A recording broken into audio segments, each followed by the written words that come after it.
j'ai eu tort de t'épouser. Voilà les mots que mon mari a prononcés à table après 12 ans de mariage. Avant même que je puisse comprendre ce qui se passait, il a retiré son alliance, l'a jetée sur la table et a exigé que je fasse de même. Puis, il m'a ordonné de faire mes valises et de quitter sa maison sur le champ. J'ai passé cette nuit-là dans un hôtel, sous le choc et humilié, repassant chaque instant dans ma tête. Le lendemain matin, j'ai réalisé que j'avais oublié quelque chose d'important chez lui. Quand je suis retournée à la maison et que j'ai ouvert la porte d'entrée, tout est devenu clair. J'ai eu tort de t'épouser. Pendant un instant, j'ai cru sincèrement que mon mari plaisantait. Ces mots semblaient trop cruels, trop soudains, trop irréels pour appartenir à un mardi soir ordinaire. J'ai fixé Julien de l'autre côté de la table, attendant qu'il sourie. Il ne l'a pas fait. Au lieu de cela, il a calmement plié sa serviette et l'a posée à côté de son assiette. Le silence qui a suivi pesait plus lourd que n'importe quelle parole.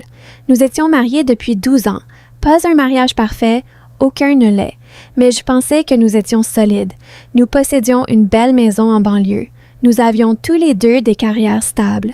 Nous partions en vacances ensemble. Nous fêtions nos anniversaires de mariage. Nous faisions des projets d'avenir. Du moins, c'est ce que je croyais. Avec le recul, les signes avaient été là depuis des mois. Julien était devenu distant. Il rentrait plus tard que d'habitude. Son téléphone était toujours retourné face contre la table. Chaque fois qu'un message arrivait, il jetait un œil à l'écran et le verrouillait aussitôt. Au début, je n'y prêtais pas attention. Tout le monde traverse des périodes stressantes, me disais-je. Quand j'en parlais à mes amies, elles riaient. Les hommes deviennent bizarres quand le travail les submerge. Tu t'inquiètes pour rien. Ils t'adorent. Peut-être avais-je envie de les croire parce qu'admettre que quelque chose n'allait pas me terrifiait. Puis ce dîner est arrivé. J'avais cuisiné son plat préféré, poulet rôti, pommes de terre à l'ail et un dessert fait maison.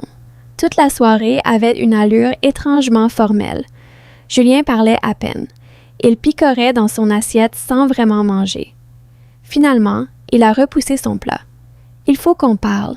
Mon estomac s'est noué. Ces mots-là n'annoncent jamais rien de bon. »« Qu'est-ce qui ne va pas? » ai-je demandé. Il m'a regardé droit dans les yeux. Son expression était froide, presque détachée. J'y réfléchis depuis longtemps. Un nœud s'est formé dans ma poitrine. Réfléchis à quoi? À nous. La pièce a soudain semblé rétrécir. J'ai tenté de sourire. D'accord. Puis, il l'a dit. J'ai eu tort de t'épouser. Les mots m'ont frappé comme un coup physique. J'ai cligné des yeux, certaine d'avoir mal entendu. Quoi? Je ne veux plus de ce mariage. Tous les sons ont semblé disparaître. Le tic-tac de l'horloge dans la cuisine, le bourdonnement du réfrigérateur, même ma propre respiration, tout s'est effacé. Julien, d'où ça sort, tout ça? Il a secoué la tête. Ça n'a pas d'importance. Ça en a énormément.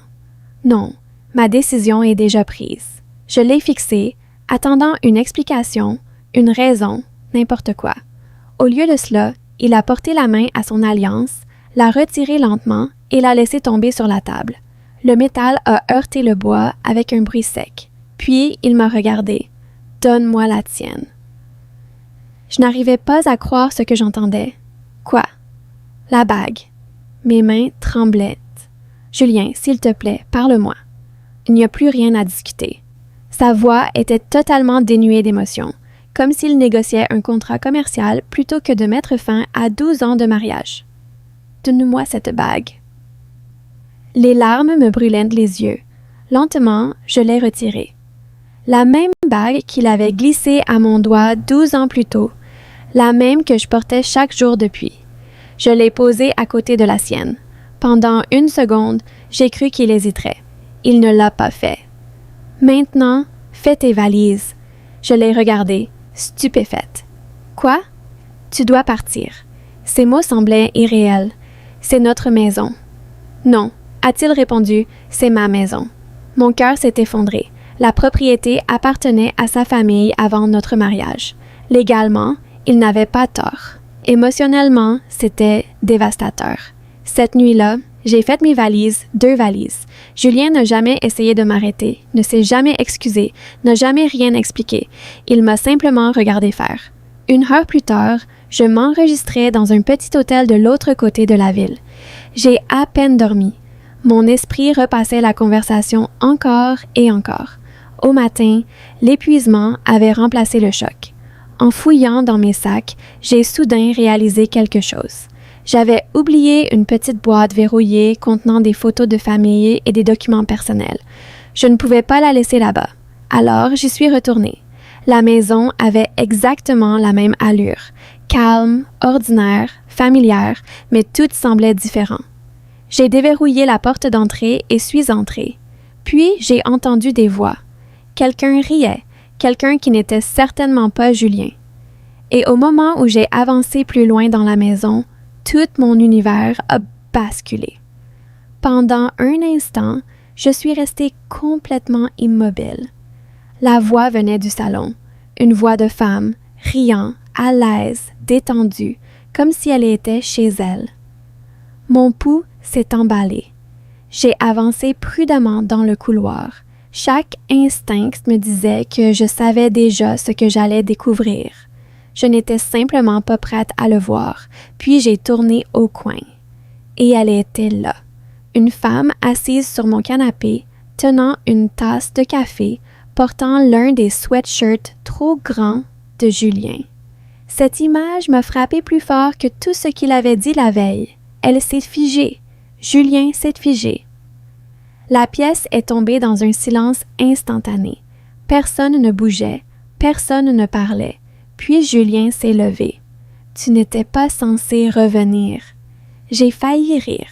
Pas parce que quoi que ce soit était drôle, mais parce que c'était apparemment sa seule préoccupation. Pas la trahison, pas les mensonges, le timing. J'ai oublié quelque chose. Ai-je dit doucement. La femme a lentement reposé sa tasse. Elle avait l'air mal à l'aise, gênée, peut-être même coupable. Julien a croisé les bras. Ce n'est pas ce que tu crois. J'ai regardé autour de moi. Le sac de voyage près des escaliers. Les chaussures supplémentaires près de la porte. La veste accrochée dans l'entrée. Puis, je l'ai regardé droit dans les yeux. C'est exactement ce que je crois. Aucun de nous n'a parlé pendant plusieurs secondes. Finalement, la femme s'est levée. Je devrais y aller. Julien a hoché la tête. Elle a attrapé son sac et s'est précipitée vers la porte d'entrée. En passant devant moi, elle a évité tout contact visuel. La porte s'est refermée derrière elle, puis il n'y avait plus que nous deux. 12 ans de mariage, debout dans un silence complet. Depuis combien de temps? Ai-je demandé. Julien a détourné le regard. Quelques mois. J'ai immédiatement su qu'il mentait. Quelques mois. Frotter le front. Plus longtemps que ça. La vérité a fini par sortir. La relation avait commencé presque 1 an plus tôt. Les réunions tardives, les messages secrets sur son téléphone, les voyages d'affaires soudains. Rien de tout cela n'avait de rapport avec le travail. Pendant que j'essayais de sauver notre mariage, lui l'avait déjà quitté émotionnellement. « J'allais te le dire, éventuellement », a-t-il dit. Je l'ai fixé.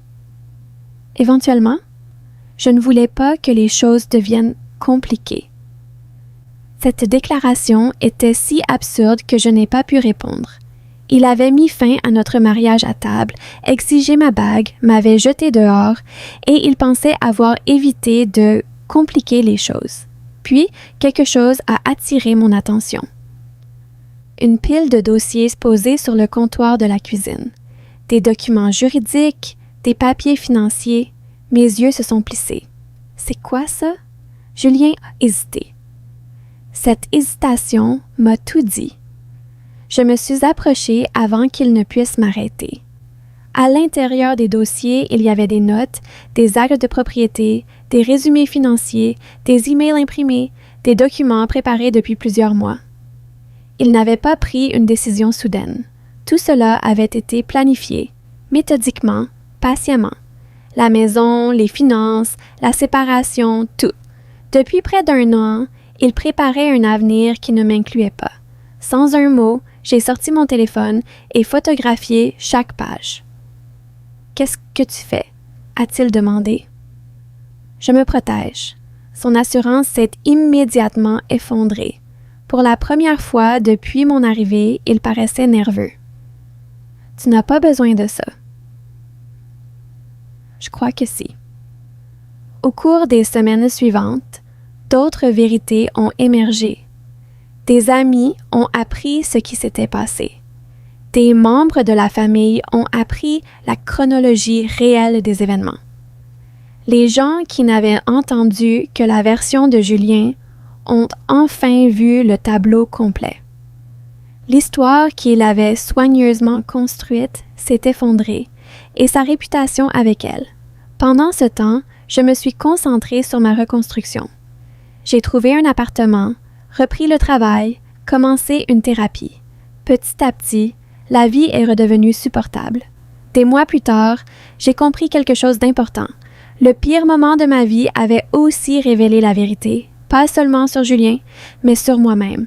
J'avais survécu à la perte d'un mariage. J'avais survécu à la trahison. Et j'avais survécu à l'effondrement de l'avenir que j'avais imaginé. L'homme qui avait exigé sa bague pensait m'avoir tout pris, mais il avait tort, car en quittant cette maison, ce n'est pas moi qui ai le plus perdu. Lui a perdu quelqu'un qui l'aimait vraiment. Et à la fin, une seule personne s'est relevée de cette perte. Ce n'était pas lui.